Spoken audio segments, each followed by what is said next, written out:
ট্রাম্পের সাথে উত্তপ্ত ফোন আলাপের পর লেবাননের বৈরুতে হামলা বন্ধ করেছেন ইসরায়েলি প্রধানমন্ত্রী নেতানিয়াহু। তবে দক্ষিণ লেবাননের গুরুত্বপূর্ণ দুই শহর টাইর ও নাবাতিয়ে শহরে হামলা অব্যাহত রেখেছে ইসরায়েল। এর মধ্যে টাইরে একটি হাসপাতাল এলাকায় চালানো হামলায় মারা গেছেন 4 জন, আহত শতাধিক স্বাস্থ্যকর্মী। ইসরায়েলি সেনাদের লক্ষ্য করে পাল্টা হামলা চালিয়ে যাচ্ছে হিজবুল্লাহ। ট্রাম্প নেতানিয়াহুর উত্তপ্ত ফোনালাপের পর পরিস্থিতির উন্নতি বলতে এইটুকুই যে লেবাননের রাজধানী বৈরুতে কোনো হামলা চালায়নি ইসরায়েল, তবে অন্যান্য এলাকায় হামলা চলছে। যেমন দক্ষিণ লেবাননের টাইর শহর, ইসরায়েলি বিমান হামলায় মারা গেছে এই শহরের 4 জন বাসিন্দা। একটি হাসপাতালের কাছে চালানো এই হামলায় আহত 127 জনের মধ্যে 39 জনই ওই হাসপাতালের কর্মী। হামলায় বিধ্বস্ত হাসপাতালটির করিডোর, বিস্ফোরণের ধাক্কায় ভেঙে পড়ে সিলিং, ক্ষতিগ্রস্ত হয় নবজাতক ইউনিটের ইনকিউবেটর।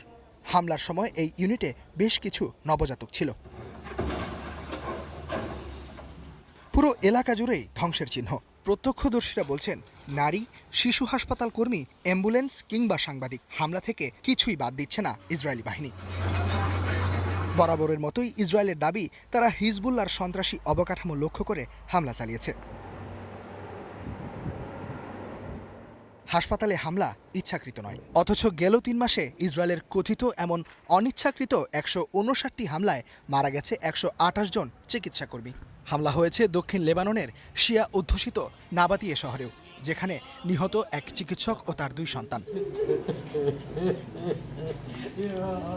এদিকে ট্রাম্পের সাথে ফোনালাপে আর হামলা না চালানোর প্রতিশ্রুতি দেয়া হিজবুল্লাহ দক্ষিণ লেবাননে ইসরায়েলি ট্যাঙ্ক ও সেনাদের লক্ষ্য করে ড্রোন, ক্ষেপণাস্ত্র ও গোলা নিক্ষেপ করেছে।